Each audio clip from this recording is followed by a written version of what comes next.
Did you know that some of the earliest signs of autism in babies can be so subtle that they're often overlooked? As a parent, it's completely natural to wonder if your baby is just a little behind or if there's something more going on. And I get it. Trying to figure out if your baby's development is on track can be a real roller coaster of emotions. You want to make sure everything is okay, but you don't want to jump to conclusions either. It's a tricky balance, and honestly, it can feel overwhelming at times. But here's the thing. What if recognizing the early signs of autism could be the key to getting your child the support they need as early as possible? Early intervention can make a world of difference. It can completely change the trajectory of your child's development and give them the tools they need to succeed. And the best part? You don't have to be an expert to spot these signs. Welcome to Parenting Beyond Labels, and I'm so glad you're here. Whether you're just starting to learn about neurodiversity or have been on this journey for a while, I'm here to guide you through the often confusing and sometimes overwhelming experience of understanding and supporting neurodiverse children. Please kindly subscribe and click on the notification bell so you don't miss any of our content. In this video, we're going to focus on something really important: the 10 early signs of autism in babies. These early signs can sometimes be subtle, but they're so crucial in the first year of life. We'll walk through each of the 10 signs. For every sign, I'll explain what to watch for and what it might look like in your baby. And most importantly, I'll give you tips on how to take action if you do notice these signs, especially the 8 signs. This isn't about making you worried. It's about making you informed. The earlier you notice these signs, the sooner you can get the right kind of support for your little one. So stick with me, and let's make sure you feel empowered in your parenting journey. Let's start with one of the earliest and most noticeable signs: limited eye contact.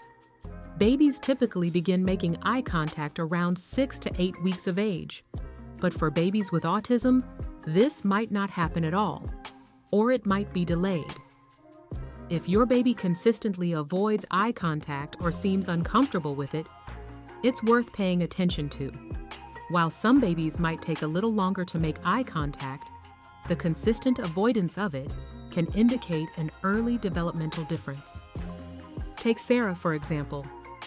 She noticed her son Jake rarely made eye contact, and it started to worry her. At first, she thought it was just a phase. But as Jake got older and still showed little to no eye contact, Sarah consulted their pediatrician. They found that it was an early sign of autism, and with early support, Jake began to engage more in social interactions. Next, let's talk about joint attention. This is a key social milestone where babies learn to share focus on an object or event with someone else. By around 9 months, most babies will start pointing at things they find interesting and checking if you're looking too. If your baby doesn't point to things they find interesting or doesn't engage with you in shared experiences, this could be a sign of autism. Lisa noticed that her son, Michael, never pointed at things or shared his discoveries with her. When she learned about joint attention, she spoke with a specialist who helped them create strategies to encourage Michael's engagement. Over time, Michael started participating more actively in their shared experiences. Delayed speech or a lack of nonverbal communication can also signal autism. Most babies begin babbling by 6 months, and using simple gestures like waving or pointing by 12 months. If your baby is not babbling by 6 to 9 months, or not using gestures like pointing or waving by 12 months, it could be a sign of developmental delay, which is common in autism. James noticed that his son, Aaron, was 18 months old and still hadn't said any words or used any gestures. He brought this concern to their pediatrician, who referred them for speech therapy. Early intervention helped Aaron catch up with his communication skills in a big way. Repetitive movements or behaviors are common in babies with autism. These might include hand flapping, rocking, or repetitive motions with toys or objects. If your baby shows repetitive behaviors or fixates on certain actions or objects, it could be an early sign of autism. Maria noticed her daughter, Emma, would flap her hands when she was excited or anxious. At first, Maria thought it was just a quirk, but as Emma continued with these repetitive actions, she sought help. They learned this was related to autism. With early support, Emma found healthier ways to express herself and manage her excitement. One of the first things many parents notice is limited social engagement. Most babies love playing social games like peekaboo, smiling, and laughing by 6 months. But babies with autism may seem uninterested in these social interactions. If your baby avoids smiling, doesn't respond to their name, or shows little interest in social play, it could indicate a delay in social development. Rachel noticed that her son, Ben, didn't respond when she smiled at him or tried to engage him in peekaboo. After consulting a professional, they learned that Ben's social development was delayed, which led them to start social skills therapy to encourage more interaction. Another sign is sensory sensitivities. Many babies with autism react strongly to certain sounds, lights, or textures, or they may not respond to sensory experiences the way typical babies do. If your baby is distressed by loud noises or bright lights, or if they show no interest in things that typically cause discomfort, like certain fabrics or textures, it may indicate a sensory processing issue. Sam's parents noticed he would cry every time the vacuum turned on. Initially, they thought it was just a fear, but after learning more about sensory sensitivities, they realized this was a common sign of autism. Over time, they worked on gradually desensitizing him to loud noises with the help of a therapist. Motor skills can also be an area of delay for babies with autism. Crawling and walking are major milestones, and delays in these areas can often be an early warning sign. If your baby isn't crawling by 12 months or walking by 18 months, it's worth paying attention to their other developmental milestones as well. Lily's parents noticed she wasn't crawling by 12 months. Concerned, they sought professional advice. Early intervention helped Lily start crawling and eventually walking, significantly improving her overall motor development.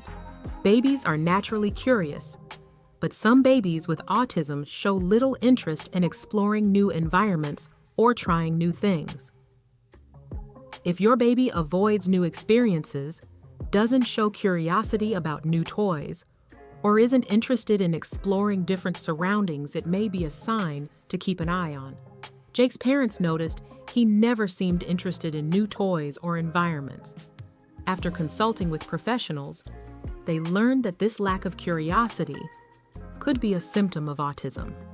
With guidance, they worked on encouraging Jake to explore and engage with new things, which helped him grow. Unusual play patterns are common in babies with autism. Instead of engaging in typical pretend play, babies might line up objects or focus on one part of a toy, like spinning the wheels of a car, without exploring the rest of the toy. If your baby is fixated on certain repetitive play patterns, like lining up toys or focusing on spinning parts of toys, it could be a sign of autism. Emma's parents noticed she would obsessively line up her toys and never engage in pretend play. After seeking help, they worked with specialists to encourage her to explore more imaginative play, which was incredibly helpful for her social and cognitive development. Babies with autism often have a shorter attention span for activities or people. They may seem distracted very easily or uninterested in what's going on around them. If your baby seems easily distracted or has trouble staying engaged in simple tasks or activities, it could be related to autism. Helping your child focus on tasks can support their attention span over time. Ben's parents noticed that he would only focus on an activity for a few seconds before moving on to something else. After speaking with a developmental specialist, they were given strategies to improve his attention span, helping Ben stay engaged for longer periods and supporting his overall development. Which of these signs did you find most difficult to spot? It can be tricky sometimes, and I'm curious. Was there any particular sign that surprised you or caught you off guard? Share your thoughts in the comments below. I would also love you to check out this book titled Autism Positive Parenting by Sharon Davin on Amazon and other recommended books with the link in the description. So to recap, today we covered the 10 early signs of autism in babies: limited eye contact, lack of joint attention, delayed speech, repetitive movements, limited social engagement, sensory sensitivities, delayed motor skills, lack of interest in new experiences, unusual play patterns, and poor attention span. Recognizing these signs early on can make all the difference. So always trust your instincts and be proactive if you notice any of these signs in your little one. Early detection is so important because it opens the door to early intervention, which can truly help your child grow and thrive. Thank you so much for taking the time to watch this video. Parenting a neurodiverse child can be challenging at times, but you're not alone in this. We're here to support you every step of the way as you navigate this journey. If you found this video helpful, please make sure to hit that subscribe button so you don't miss any of our future videos. We've got plenty more on autism awareness, early intervention, and practical tips for parenting neurodiverse children. And if you think this video could help someone you know, don't hesitate to share it with them. Also, leave your thoughts or any questions you might have in the comments below. Let's continue the conversation together. Thank you so much for watching, and I can't wait to share the next video with you.